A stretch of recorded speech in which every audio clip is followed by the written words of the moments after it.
Or that if there's even a hint of rain, they're going to cry and try and postpone the game. Yeah, I don't give a fuck. You only have so much time now. Your time has been crunched. That's what you get for having a 157 game season. Goddamn right. I think they should cut it down. If you want to do that, then these are the repercussions after the shit happens.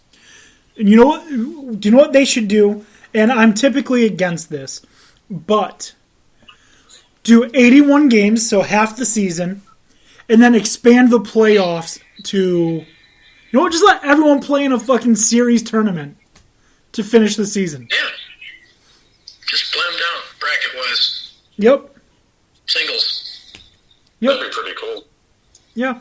Just like the NBA said they were going to do the, the in-season tournament. Like, that never happened. But speaking of the NBA, they're also in jeopardy of not continuing their season.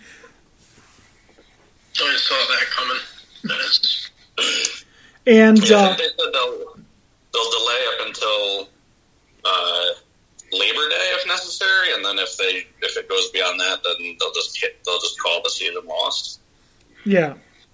I mean, I don't have a problem with that. I kind of feel like Labor Day is a nice response to it, but I feel like the NBA season can finish itself out no matter what point. I mean, we're not asking a ton of these athletes. They train hard and they practice all the time, but they're going to do that regardless. So what's to say that we've shortened their off season? So we're just let them play out the rest of the season once it's all said and done and everything's safe to go back to.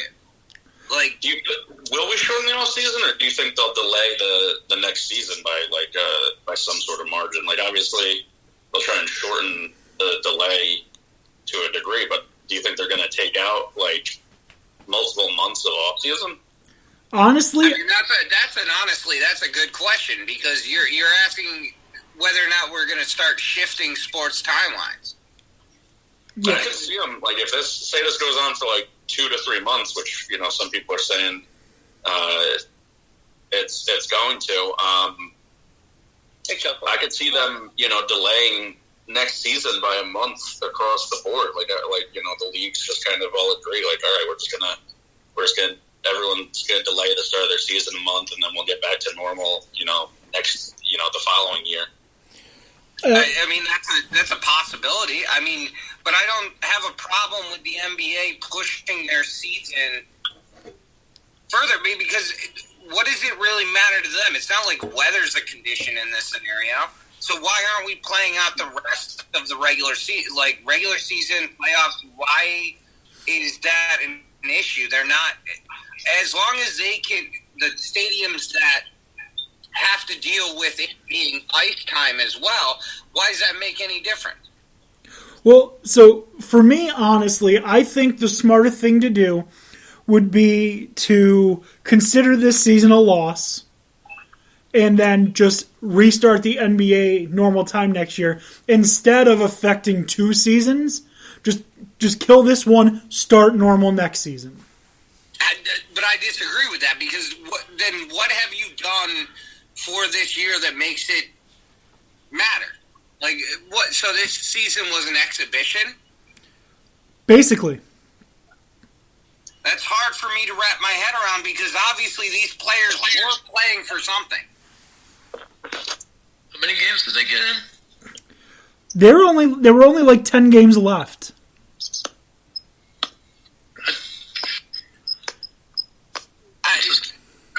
Suspend it somehow and start the playoffs at some point.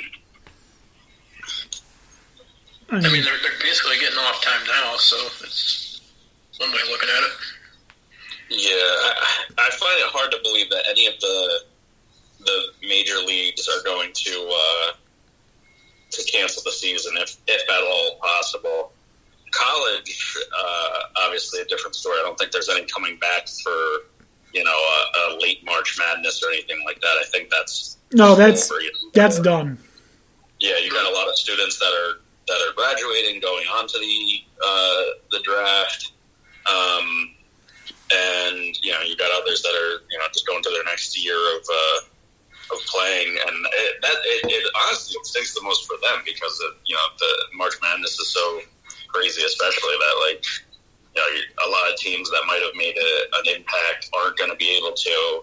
Some kids that you might have seen and who might have gotten a second look at from NBA teams, aren't going to. So it's definitely hurts some of those underdogs. I mean, it does, but I feel like if I'm the owner of an NBA team and they put this up to a vote, I'm saying just kill this season now and go into next year like normal, because our season ticket holders, we don't want to A, lose new ones, B, we don't want to have to refund the existing ones any more than we already are, and C, don't want to lose out on TV deals that, quite frankly, aren't happening right now anyways. It's going to cost a ton of money doing that, but... And then, the one thing I'm going to give the NCAA credit, just because having listened to you guys, one thing I'll give the NCAA credit for is any athlete that has had their season suspended at this point has been granted another year of eligibility. Not winter athletes. So basketball players are not. Winter athletes are not. Only spring athletes. So like lacrosse players, baseball, softball, they are. But basketball players are not. I have to look into that because I thought the NCAA told them that they could. Not the basketball players, because that was... I thought I heard something about someone, losing eligibility that was really upset by it. So I think Dan's right on that. I don't think the basketball players are getting it back. Well, that's fucked, because this is the end of your season. You played this many games, and you're not able to actually compete for the championship that you're in. If that's the case, then the NCAA needs to do something more. But that being said, we understand that the NCAA is a shit corporation that fucking only looks out of their bottom line. Exactly. But, basketball players and other winter athletes, their argument is you've played 95% of your games, so you're not going to get the extra year of eligibility unless you somehow get hurt and can convince them to give you a medical red shirt, which isn't going to happen for most people. But you're right, a lot of people who... No, but it should be medical red shirt. This is not necessarily that person's medical red shirt, but in the same sense, it's kind of a medical red shirt just for everyone. Right. I mean, it's not like they had any choice in this matter. So why are we taking away from them the opportunity to compete for a championship in their senior year? Because, again, as we've noticed with the NCAA tournament, if UConn at a number 8 or 9 seed can go and win the championship, it's almost anybody's ball game. Plus, we're losing potentially 5 games of watching Obi Toppin just fucking wreck shit. Yeah. I mean, it's crazy that, to me, that a pandemic like this can alter everything, because we're talking about it moving seasons to different seasons, if that makes sense in the way that I'm saying it. Right. I completely understand, and it sucks, because how is this going to affect the future? Like, are we going to see, just a normal shift of seasons? Because someone's going to end up getting screwed somehow anyways. Professional, college, whatever.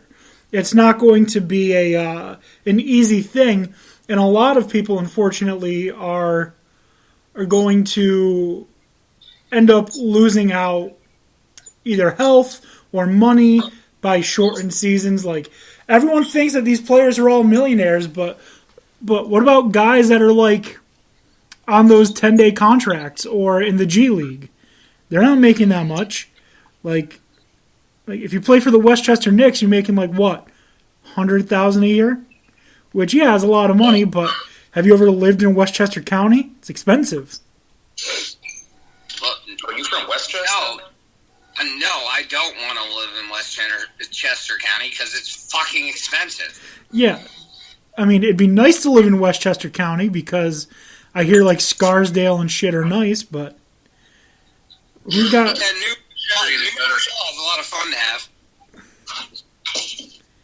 But anyways, so the NHL, they're just going to finish out whatever fucking season they've got.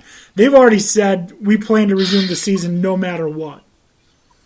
So, I mean, is that out of the realm of possibilities, though? I mean, Mr. O'Shea, you're probably the biggest hockey fan out of all of us, for the most part, and hockey's played all year round. It doesn't matter if it's NHL or not. These people are playing, right? So what's it matter when they play?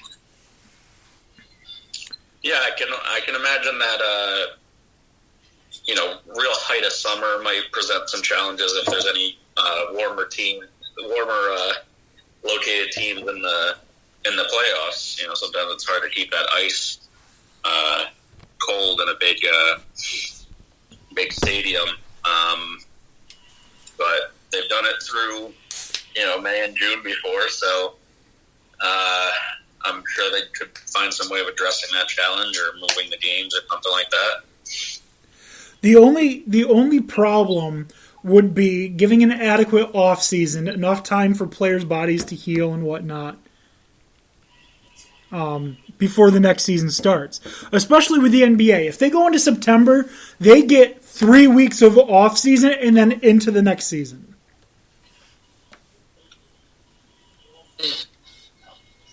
So, it's rough. Again, it's a problem that will have to be dealt with if it comes to that. But, I mean, honestly, I feel like I said, the season is a loss anyways, unless you shorten the playoffs. And, I mean, what do you think about for the NBA if they start back up in, like, July, we'll say? If they're like, all right, because of the coronavirus and we need to have adequate off-season time, the top 2 seeds in each conference are going to play a 7-game series, and then we'll go right to the championship. Sorry, other 6 teams in each conference, but extenuating circumstances say that you can't play. Wait a minute, are you right now trying to tell me that you think that we should play a finals without having a fucking actual playoff? No, I'm saying go to college football route, 4-team playoff.